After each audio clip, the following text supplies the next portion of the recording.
নমস্কার। কয়েকদিন আগে ডাব্লিউবিসিএস প্রিলিমিনারি 2023-এর ফল প্রকাশিত হয়েছে। কাট অফ অনেকটাই কম উঠেছে, কিন্তু তারপরেও ডাব্লিউবিসিএস 2023-এর প্রিলিমিনারি নিয়ে আলোচনা চলছে। তার দুটো বড় কারণ।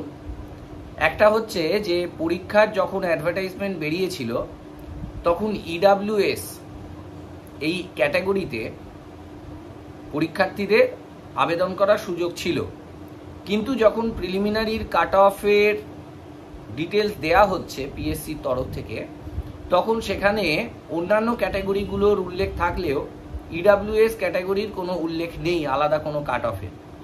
আমার ভিডিওতে একজন পরীক্ষার্থী জানিয়েছেন যে তিনি ইডাব্লিউএসে অ্যাপ্লাই করেছিলেন, কিন্তু তার জন্য আলাদা কাট অফের কোনো উল্লেখ নেই। আমি সেই মুহূর্তে তাকে বলি যে যেহেতু উল্লেখ নেই, সেক্ষেত্রে যেটা গতানুগতিক ধারণা যে আনরিজার্ভডের যে কাট অফ 101.25 সেটাই তাকে ধরে নিতে হবে। কিন্তু তিনি কেন ধরে নেবেন?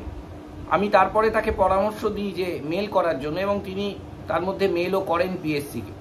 জানি না কি হবে। যারা যে সমস্ত পরীক্ষার্থীরা ইডাব্লিউএস ক্যাটাগরিতে অ্যাপ্লাই করেছিলেন, আমি সবাইকে অনুরোধ করব যে পিএসসিতে মেল করে বিষয়টি জানাতে। কি হবে আমরা কেউ জানি না মেল করে, কিন্তু অন্তত মেল করতে। দ্বিতীয় বিষয়টি আরও অদ্ভুত। সেটা হলো, আমার ভিডিওতেও কয়েকজন পরীক্ষার্থী জানিয়েছেন, আমি খোঁজ নিয়ে জানলাম এরকম বেশ কিছু পরীক্ষার্থীর ক্ষেত্রে ঘটেছে যে তাদের হিসেবে তারা কাট অফের চেয়ে বেশি পেয়েছেন, কিন্তু তাদের তালিকায় নাম নেই। এবার এই ধরনের বিষয়ে পরীক্ষার্থীরা, আমরা জানি যে যারা মোটামুটি একটা হিসেব করেছেন, এবছরের প্রশ্নপত্র বেশ কঠিন হয়েছিল, ফলত আমি এবং অন্যান্য বেশ কিছু লোক তাদের ওয়েবসাইট বা চ্যানেলে জানিয়েছিলেন যে 100-র আশপাশে কাট অফ থাকবে।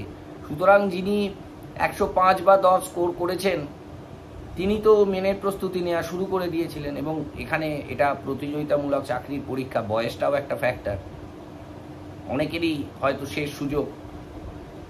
তো সেই সব পরীক্ষার্থীরা যারা আশা করছেন রেজাল্টটা দেখার পরে, যখন ফাইনাল আনসার কি দেওয়া হয়েছিল তখন তারা মিলিয়ে দেখেছিলেন যে তাদের নম্বর কাট অফের চেয়ে বেশি আছে, কিন্তু যখন ফাইনাল রেজাল্ট বেরোচ্ছে তখন তাদের তালিকায় নাম নেই। এবার এটা বিভিন্ন কারণে হতে পারে। তার একটা বড় কারণ হতে পারে, অনেক সময় আমরা দেখি যে পরীক্ষার্থীকে যেহেতু ওএমআর সিটে পরীক্ষা, তারা ডার্কনিং করছে, সেই জন্য প্রপার ডার্কনিং হয়নি, সেটা স্ক্যান কপিতে যখন পিএসসি স্ক্যান করছে তাদের ওএমআর সিট, সেটাতে ধরা পড়েনি। এই জাতীয় কিছু সমস্যার জন্য হয়তো কিছু নম্বর যোগ বিয়োগ হতে পারে। এটা অবশ্যই হতে পারে, আমি প্রথমেই সেটা মেনে নিচ্ছি। কিন্তু আমরা জানি যে যারা ডাব্লিউবিসিএস পরীক্ষা দিচ্ছেন তারা শুধুমাত্র তো ডাব্লিউবিসিএস দিচ্ছেন না, পিএসসির একাধিক পরীক্ষা, এছাড়া সেন্ট্রালের একাধিক পরীক্ষা তারা দিচ্ছেন। তো সুতরাং যারা ডার্কনিং করছেন তাদের কিন্তু, তারা প্রথমবার জীবনে ডার্কনিং করছেন এরকম বিষয়টা নয়, অধিকাংশ ক্ষেত্রেই তারা বিষয়টা করে করে অভ্যস্ত।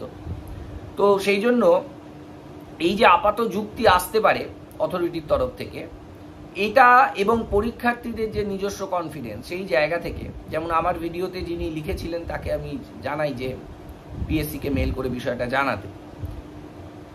তবে আমার মনে হয় এই বিষয়টার একটা স্থায়ী সমাধান দরকার, কারণ আমরা ইতিপূর্বে কয়েক মাস আগে ফুড এসআই পরীক্ষা নিয়ে একটা বিতর্ক দেখেছি। তো এই জাতীয় বিতর্ক যাতে না হয়, পরীক্ষার্থীদের মানসিক অবস্থাকে বিচার বিবেচনা করে, আমরা তো জানি যে নেট পরীক্ষার ক্ষেত্রে এবছরে হয়নি, কিন্তু এর আগে যখন ওএমআর সিটে পরীক্ষা হতো তখন কার্বন কপি তাদের দেয়া হতো। এছাড়া টেটের ক্ষেত্রেও পরীক্ষার্থীদের ওএমআর এর কার্বন কপি দেয়া হয়েছে। তাহলে পিএসসি চাইলে কিন্তু প্রত্যেক পরীক্ষার্থীকে ওএমআর এর কার্বন কপি সাপ্লাই করতে পারে, এক। আর দুই হলো, যখন তারা ওএমআর সিটটা স্ক্যান করছে তখন সেই স্ক্যান কপিটা পিএসসি তাদের ওয়েবসাইটে আপলোড করতে পারে। এটা বলতেই পারে যে 9 লক্ষ পরীক্ষার্থী যদি থাকে, তাহলে যদি ধরে নিই যে 5 লক্ষ বা 9 লক্ষ যাই হোক না কেন, তাহলে এতগুলো ওএমআর সিট আপলোড করলে তো একটা বিরাট বড় ফাইল হয়ে যাবে। সেটা দেখার ভাবনা কর্তৃপক্ষের, পরীক্ষার্থীদের নয় অবশ্যই। কারণ পরীক্ষার্থীরা কিন্তু একটা চাকরি পাওয়ার জন্য তারা প্রাণান্তকর পরিশ্রম করছে। তাদের শারীরিক এবং মানসিক পরিশ্রমকে মাথায় রেখে আমি আশা করব যে পিএসসি যদি এই দিকটা বিবেচনা করে দেখে যে স্ক্যান্ড ওএমআর সিট যদি আপলোড করা যায়। এবং আরেকটা দাবি, যেটা পিএসসি ইতিমধ্যে করে দেখিয়েছিল, এর আগের প্রিলিতে যতজন পরীক্ষা দিয়েছিল সবার নম্বর আপলোড করে দিয়েছিল, যে অ্যাবসেন্ট আছে তারটাও অ্যাবসেন্ট লেখা হয়েছিল। এবং শুধু ডাব্লিউবিসিএস নয়, পিএসসির অন্যান্য বেশ কয়েকটা পরীক্ষার ক্ষেত্রেও এটা ঘটেছিল। তো সেটাও যদি পিএসসি করে আগামী কয়েকদিনের মধ্যে, তাহলেও কিন্তু পরীক্ষার্থীদের মধ্যে অনেক দ্বিধা, দোলাচল, সন্দেহের অবসান ঘটবে, এটা আমরা প্রত্যাশা করতে পারি। এই মূল বক্তব্য। আমি পরীক্ষার্থীদের বলবো, যাদের সঙ্গে এই বিষয়টা ঘটছে, মানসিকভাবে জোর হারাবেন না, প্রস্তুতি চালিয়ে যান। এবং যদি আপনি কনফিডেন্ট থাকেন, তাহলে আপনি অবশ্যই পিএসসিতে মেল করুন। মেলে রিপ্লাই না পেলে আপনি ফিজিক্যালি যান।